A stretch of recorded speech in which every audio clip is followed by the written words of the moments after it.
welcome everybody to our Soul Path Wisdom community. And our topic today is the new moon in Sagittarius, which will be happening later on this evening. Here's the chart for this moon.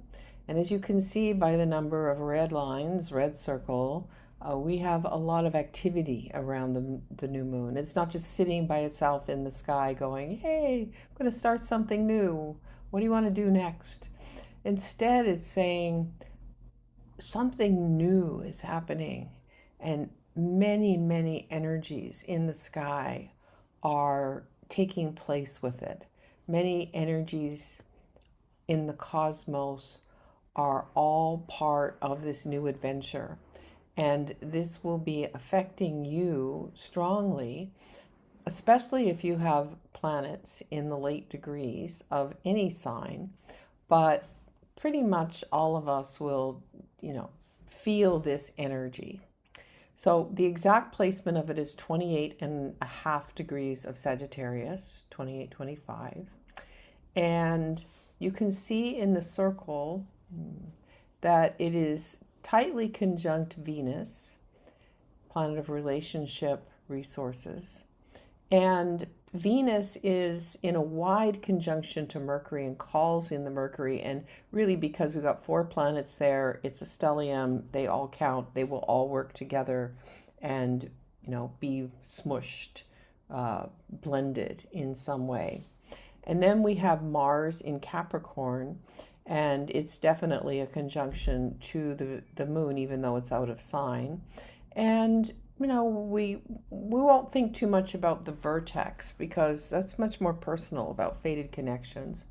But I will say also in Capricorn that we have the asteroid Vesta. So there's something sacred that we are meant to ground and land in a more serious way out of this new moon. Moving forward, will, desire, action, Mars in Capricorn, even though Mars may not be comfortable in Capricorn. Mars is, technically comfortable in Aries the most and loves other fire signs.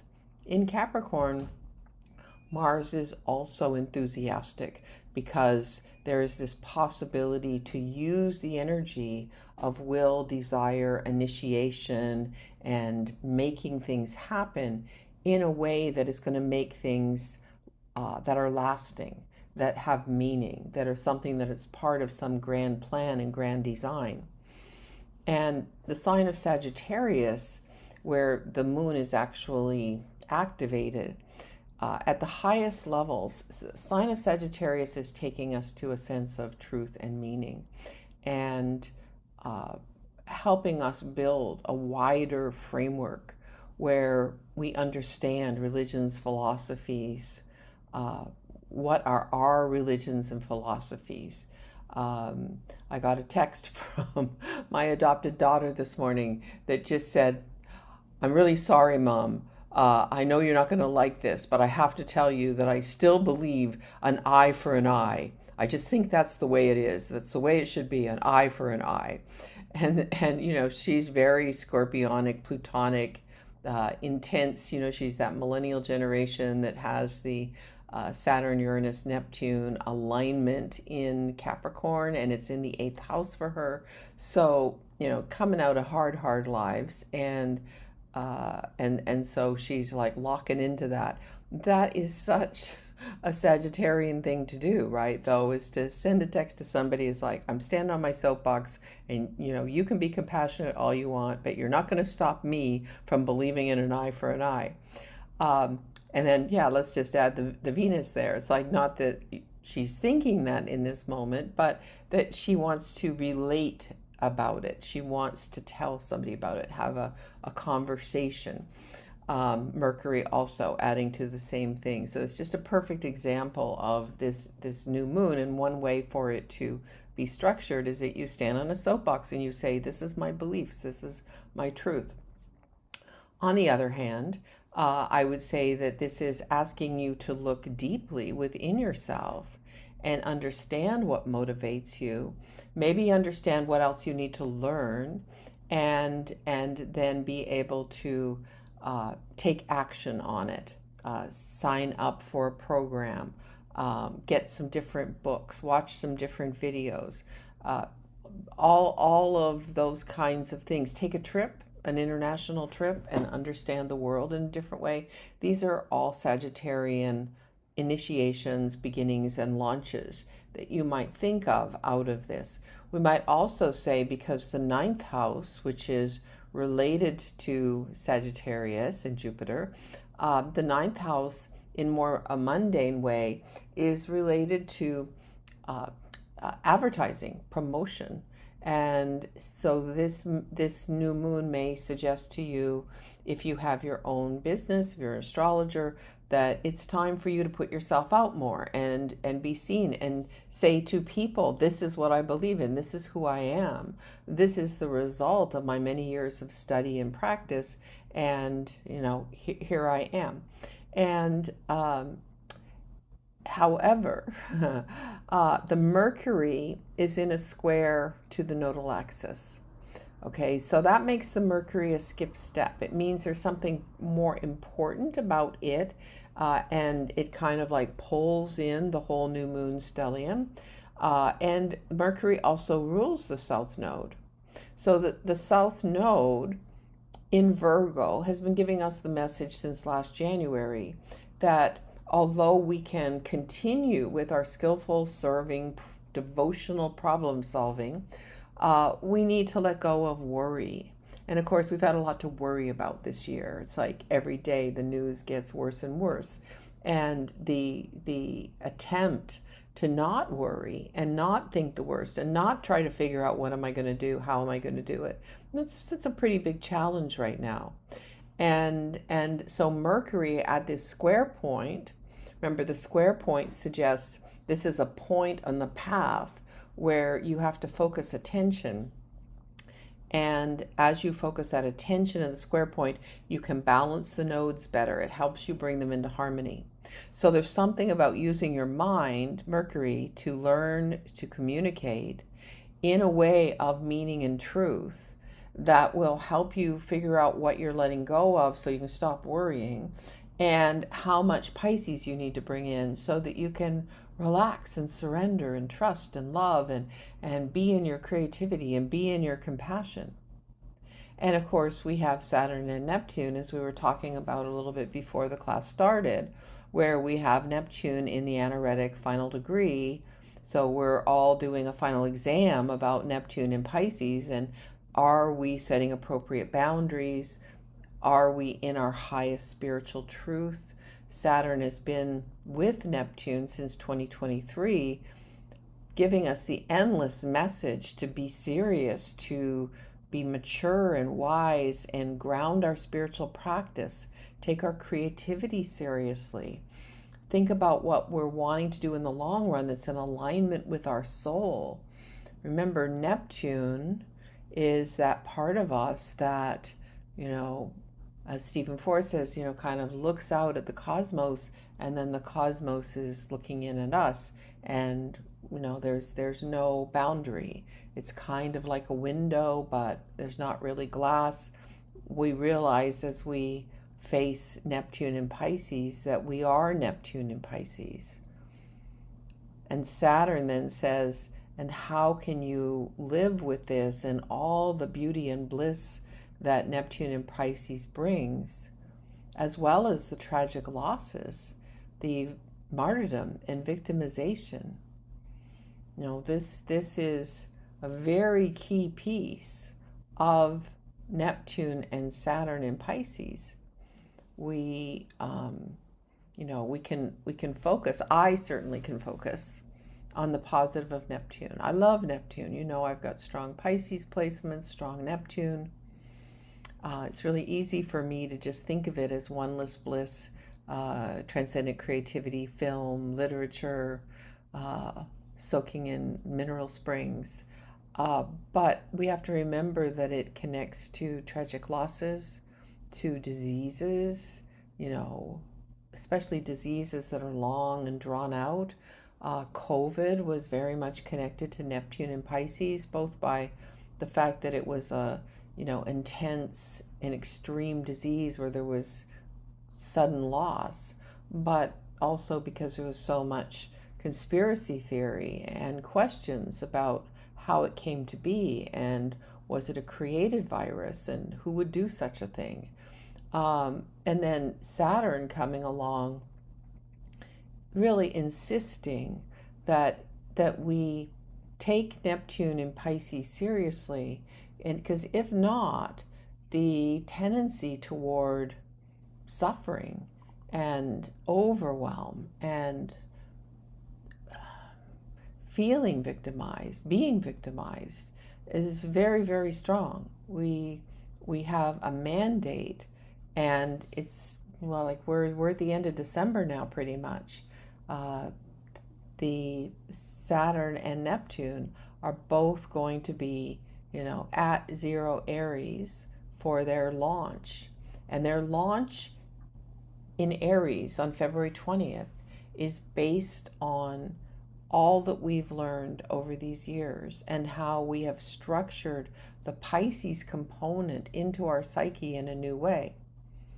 And also remember that we have to keep looking at our own charts and Saturn and Neptune in our own charts, and what their goals are, what we're working on karmically about those two planets, to then know what we're doing now with Pisces and then with Aries in the next couple of months.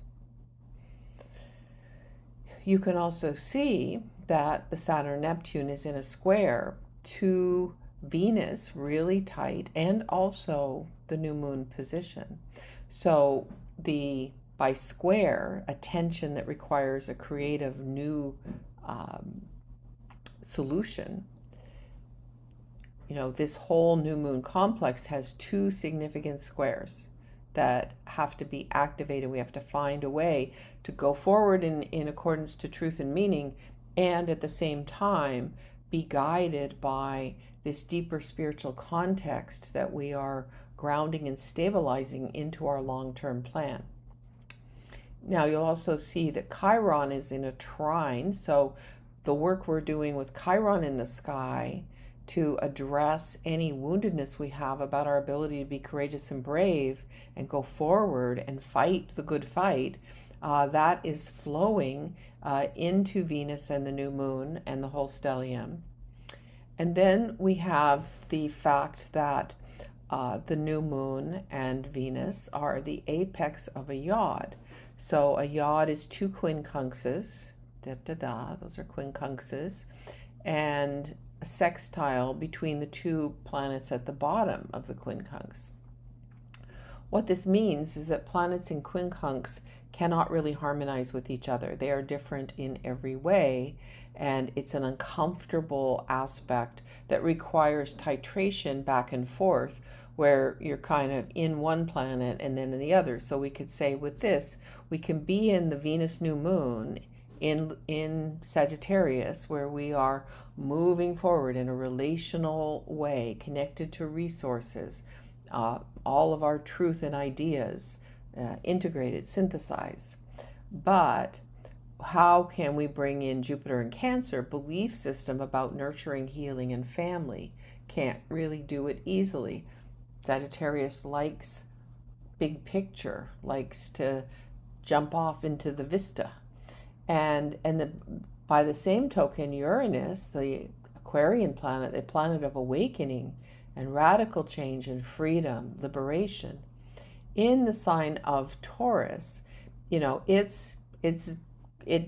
went into Gemini for a couple of months, kind of gave us an idea of the next 7 years, but it's back also, at the very end. I'm going to say, we can think of the 29th degree as the anaretic degree, but we can also think of planets in the last few degrees, also part of the cramming for the exam.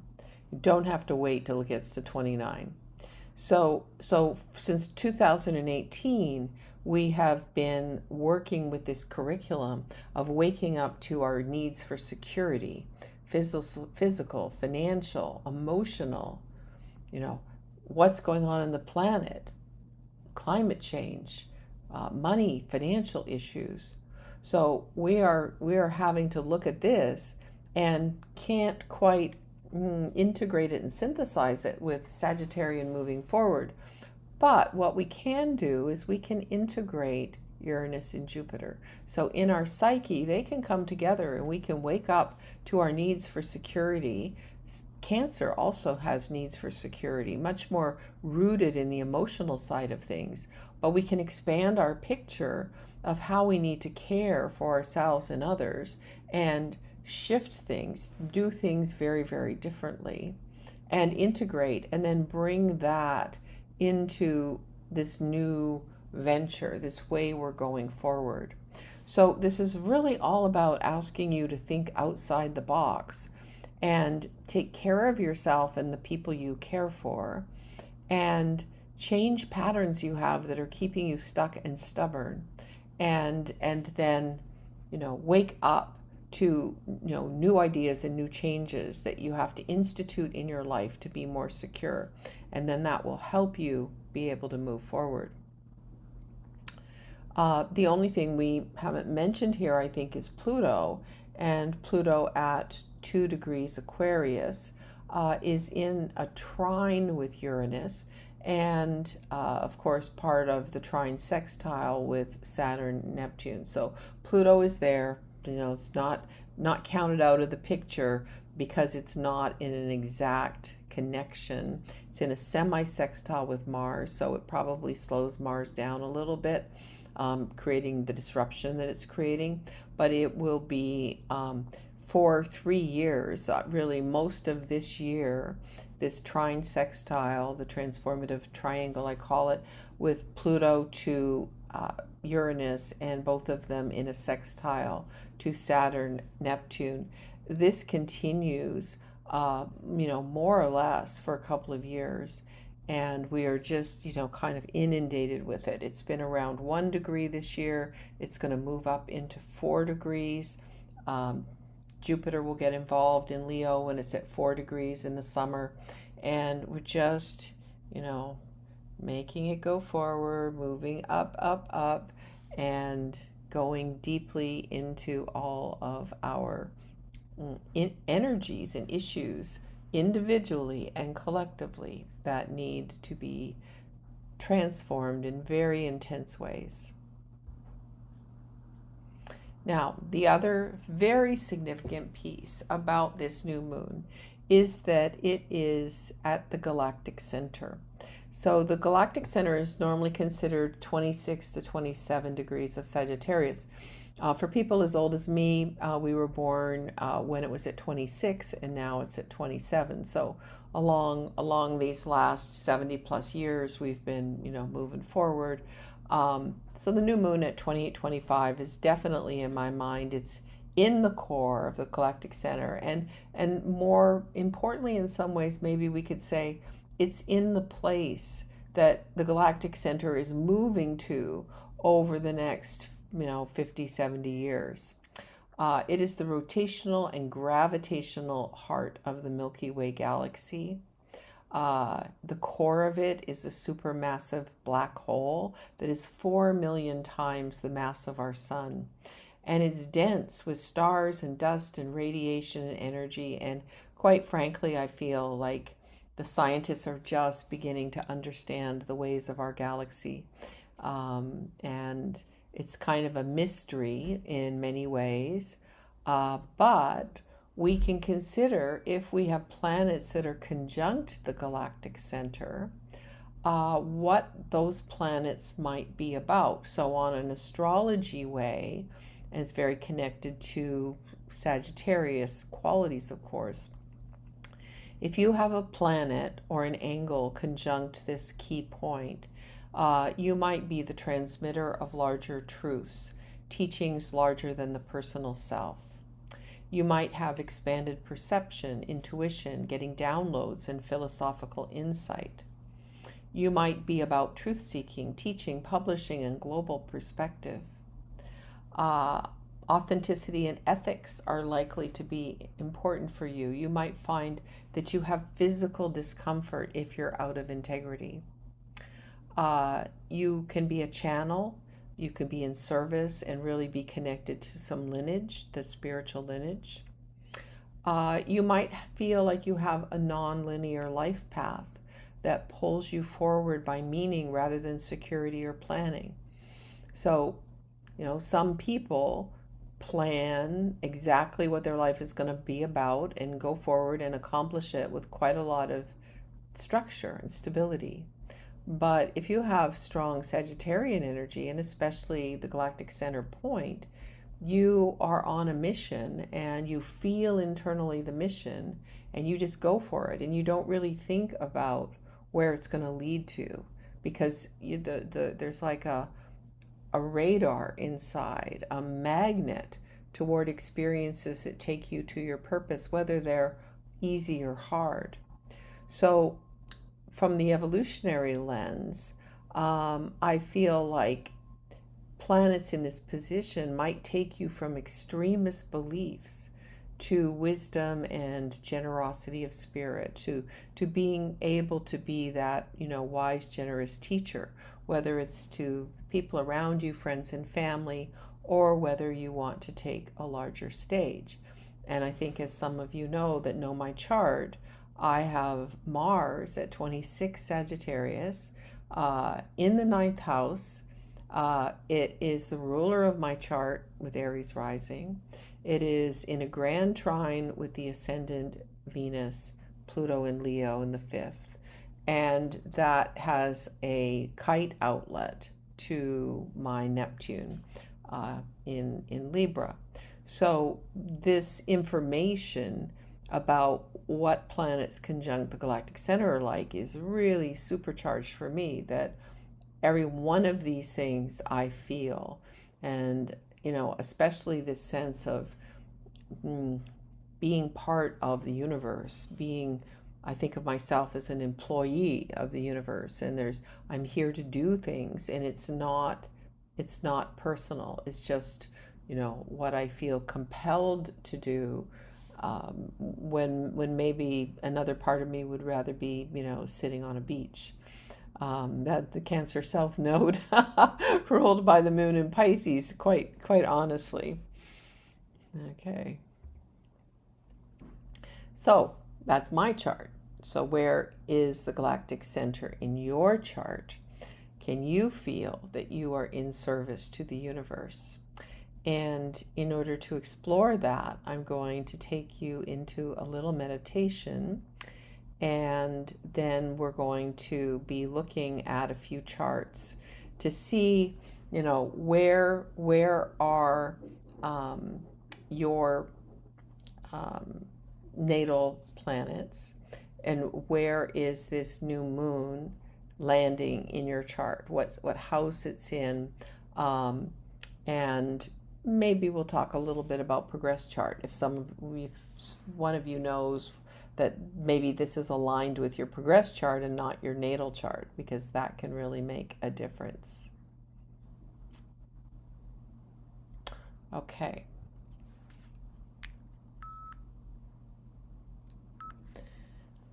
To come into this meditation, please allow the eyes to close and the breath to deepen.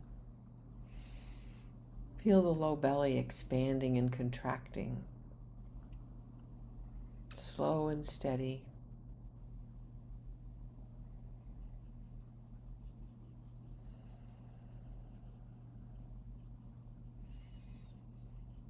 Feel the way your body has roots that go deep into the earth, because your body is living here right now. The feet roots go down, but they also spread out. They connect with friends, family, love, community. And the taproot, the grounding cord that goes from your tailbone, goes deep down to the center of the earth.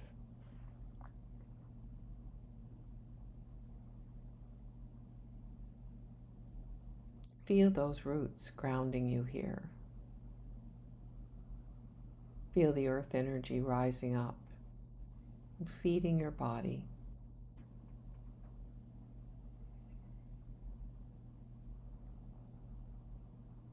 And yet there's some part of you that is not of this earth. There is a part of you that is connected to the cosmos. In fact, even if you don't have any planets or angles at the Galactic Center, the Galactic Center point sits in your chart in a particular house.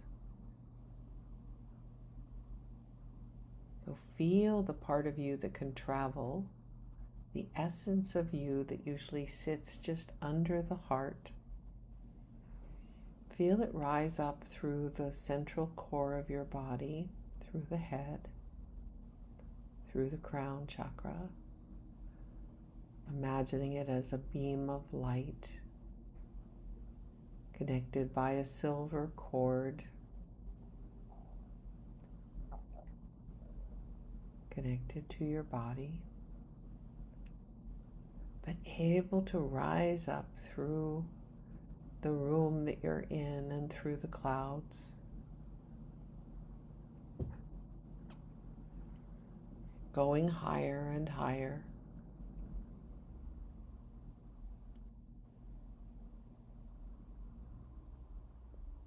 Through stars, star systems. And just imagine that swirling vortex of the Milky Way and feel yourself heading to the very core of it.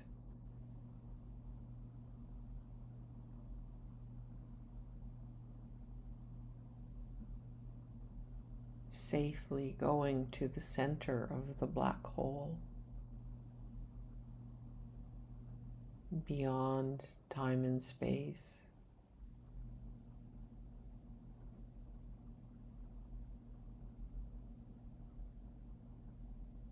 Asking to go to the highest, deepest source.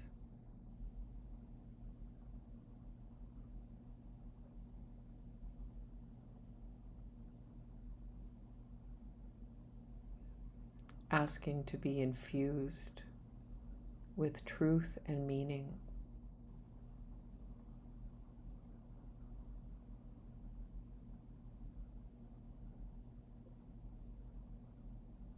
Living on planet Earth can be challenging. Ask to be replenished and restored. To have old beliefs that no longer serve you dissolved and melted and washed away.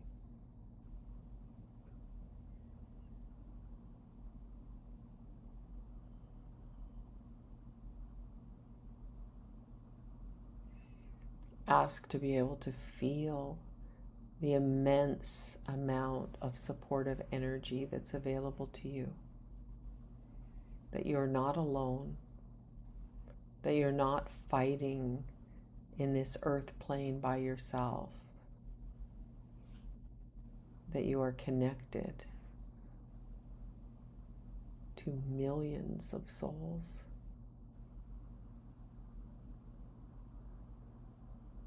Maybe billions. Maybe all of the souls in the entire universe, not just the ones on planet Earth. Feeling into the fabric of the universe as love.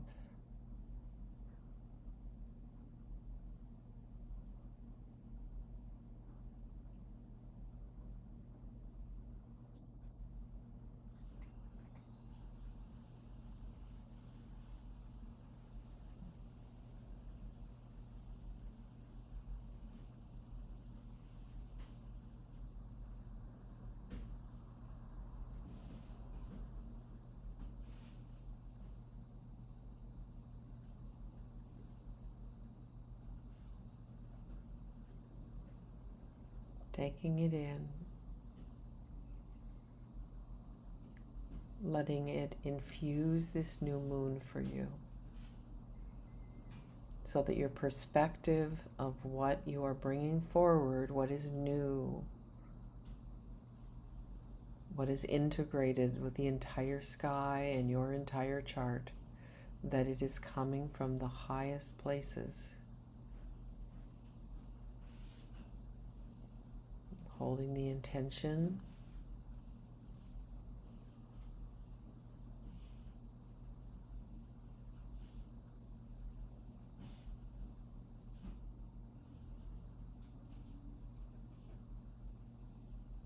Later on, you might create a list, a new moon list of all that you are manifesting in this time, in this place. And as you feel yourself, the part of your soul that travels, coming back down, dropping through the crown chakra, nestling into that safe place below the heart. Feeling the grounding roots again. You can open your eyes when you're ready.